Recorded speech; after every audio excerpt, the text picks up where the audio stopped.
Un coucher de soleil au pied des célèbres statues Moai sur l'île de Pâques. Voilà une vision qui fait rêver bien des voyageurs. Ils hésitent d'ailleurs de moins en moins à franchir l'océan pour rejoindre ce petit bout de terre d'à peine 20 km de long, perdu en plein Pacifique. Environ 50 000 par an, c'est 5 fois plus qu'il y a 10 ans.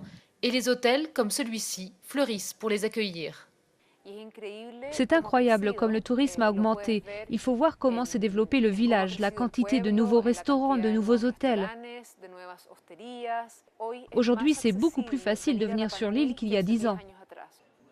Excursions, commerce, le tourisme génère 80% des ressources de l'île.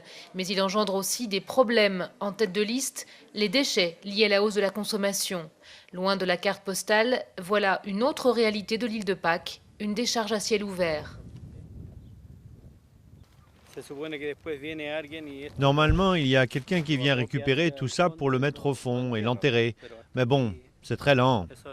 C'est pour ça qu'il y a autant de déchets tout autour. C'est très mal géré.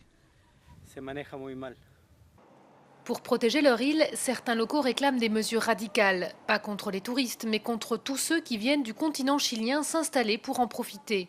Ce petit groupe s'est autoproclamé Parlement de l'île. Son mot d'ordre, réclamer un contrôle migratoire strict.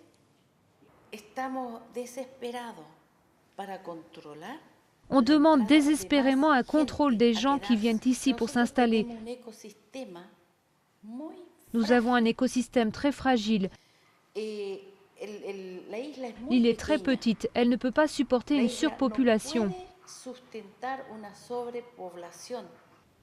Trouver le point d'équilibre entre développement économique et préservation des ressources, c'est la difficile équation que l'île, classée au patrimoine mondial de l'humanité, va devoir résoudre.